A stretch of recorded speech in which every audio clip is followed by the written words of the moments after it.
A massive fireball in New York City. It injured several firefighters. Crime in the city is particularly bad. And it's funny because we have this post from everyone's favorite liberal Gen Z or Harry Sisson where he says, I'm in New York, Mamdani won, nothing bad is happening. You know, you set yourself up for this because I can easily pull up all of the crimes that are happening in New York City in the wake of Zohran Mamdani's election. But this is a stupid game. Zohran Mamdani is not even in office yet. So the problems of New York are the consistent problems of New York. But I also want to add to this because I love talking about it. Liberals do not understand conflict zones. And so that's why they keep falling for stupid posts like this. Now, the first thing I want to show you is this story's crazy. And again, everyone I'm talking to is assuming this is some kind of politically motivated attack or just a general escalation of social breakdown. The video of this vehicle exploding is absolutely insane. Check this out. Not that. Wait, I thought I had it pulled up. Here you go. Check out this video. Get the sound.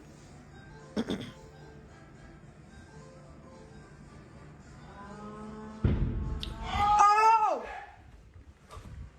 Massive explosion.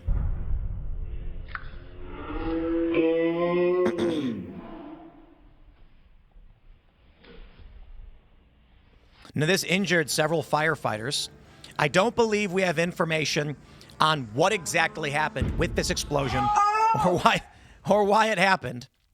But Fox News reports authorities said the blast originated from a vehicle at 7:13 p.m. in a mixed residential commercial area of the Bronx. Take a look at this. FDNY Chief John Esposito said at a news conference that 7 firefighters were hurt, with 3 being admitted to the Trauma and Burn Center at Jacobi Hospital. 5 firefighters have burns to the hands and face. Our firefighters are awake, alert, and speaking, but they have some serious burns and we'll be praying for them. Now, again, we don't know why, but many people are already jumping to the conclusion that this is somehow political. I don't want to go there, but what I will say is this. All things derivative. How is it possible that we have a circumstance like this? As social order breaks down, we are going to see more and more of these stories. And as I've pointed out quite a bit, you will wake up in the morning hearing about explosions, bombings or otherwise, shootings, and that's what it looks like when you're in a civil war.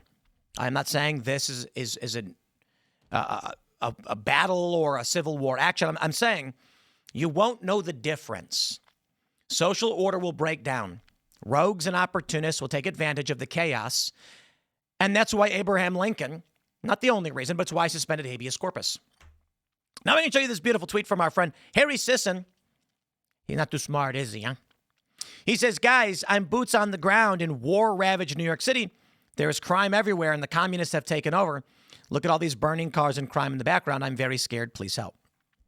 What is Harry Sisson for? Is he for communism?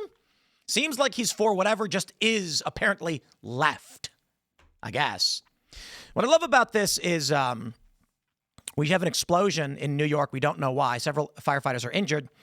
And yeah, shout out to, do I have Josie's tweet pulled up? No, I got to pull up Josie, the redheaded libertarian's tweet. Because she's got a good one. She says, well, this is awkward. Look at all the burning cars. And then right here is Timcast News, breaking burning car.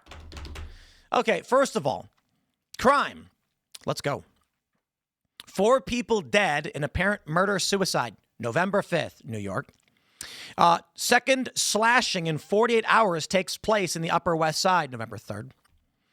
Homeless maniac goes on wild NYC punching spree in lobby of one Vanderbilt skyscraper.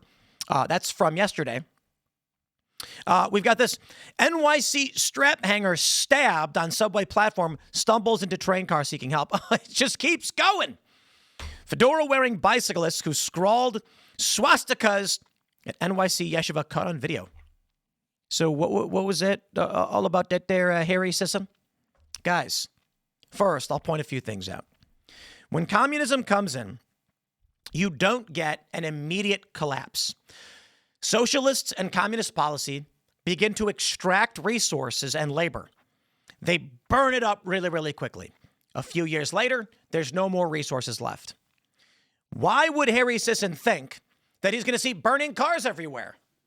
Why would anyone think that? To be fair, there's a massive burning car. Okay. So there's this really great story where a teacher said that they were going to do a special project with their class on communism. Actually, I don't think it was, I think it was about communism. And they said, here's what we're going to do. We are going to average out your grades. Everybody will take a test. All of the grades will be averaged out and everyone will get the same grade. So what happened? Well, a lot of hardworking people got A's. The middling people got B's and C's, and the failures got D's and F's. Averaged it out, everybody got a B. Wow, really? Yeah, because most people hit C and B, and then the A's pulled up the fails. But the people who got A's were angry. The students who got A's had studied really hard, worked really hard, and they were like, but I got a B for all my effort. Why bother? I might as well just do nothing or not even really worry about it. I'll get a B either way. So the people who got A's stopped studying really hard because they could not get an A even if they tried. Even when they attained the highest score, they still only get a B. So why bother with it? Well, the next test they took, everybody got B's, C's, D's, and F's. There were no A's anymore. This lowered the average class score to C. Now the people who were working to get B's were like, I got a C after all that. What was the point? So what happens? The people who get B's say, I don't even know how much I really care anymore. And they stop studying as well. Now the average score in the next test dropped to a D. That is communism. There is no other way around it. The first time they take a test, everything was fine. People who failed, people who got B's. But then in the end, everyone said, hey, look, getting a B is not bad. You may have wanted an A. It's fairly obvious. It's a famous story. I don't know if it's true or not, but it's what you're going to deal with in New York. Over the next couple of years, crime is going to get substantially worse. Zoran Mamdani is a retard. He does not understand basic things like, or maybe he does and he's lying and he's trying to burn the city down, but you cannot release criminals. It doesn't work that way. So what we're likely going to see is crime will get worse. People are going to flee. The Daily Show actually mocked the idea. I think I actually have the video here. Let's maybe I can pull this one up. I'm not sure that I can actually. No, I'm gonna have to download the video. All right. Well, I can't pull it up. I can play it for you. You can hear it. Let's listen to this. Leaving New York City. A full 9% of people say that they will leave. Wow. You're telling me 9% of apartments are about to become available? Wait. Holy shit. That would be the fastest a mayor has ever delivered on a campaign promise. But seriously though, I don't want 1 million people to leave New York City. I want 2 million people to leave New York City. Oh, their brains are jello. Who's going to pay your taxes? These people don't get it. They seem to think that everyone is the exact same no matter what. They are dumb as they come. I agree with Klepper, though.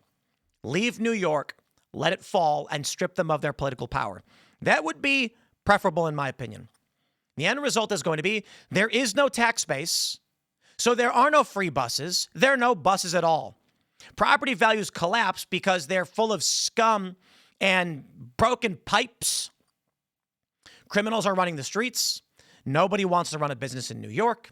And I think the reality is Zoran Mamdani wants to destroy New York City.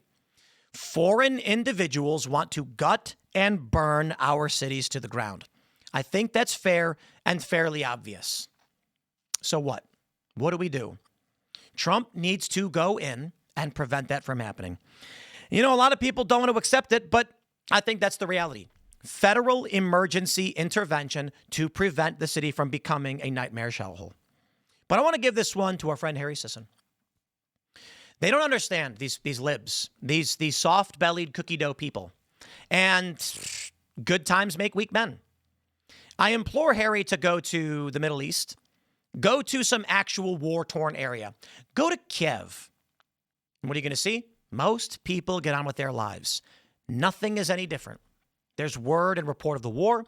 You'll hear about stories off in the distance. But yeah, you can go into a war-torn city and everything can be fine. I went to Sweden. I went to Rinkeby. And that was where they say crime was really bad. We got threatened and a police escort out. Police later denied it, even though we filmed them doing it. They tried lying over and over and over again. It was really creepy. Some female journalist says, I can show up and prove this is not true and it's totally safe. She covered all of her skin. She put on a black hoodie so you couldn't see her hands or her face. She went in front of the place at 3 a.m. when no one is there and everyone's sleeping, took a picture in front of it, and then left right away. Yeah, what's wrong with that? First of all, show up, white lady, to a largely Somali area in the middle of the day with your camera and see what happens. But they are liars. The point is, even in war, even in a bad neighborhood, you can stand around. This is the lie that they use because people who've never experienced it don't know better. They're just not smart enough. I don't blame them. Most people are ignorant to war. Suppose we'll see how these things play out. Smash the like button, share the show, stay tuned. More to come. Thanks for hanging out, and we will see you all in the next segment.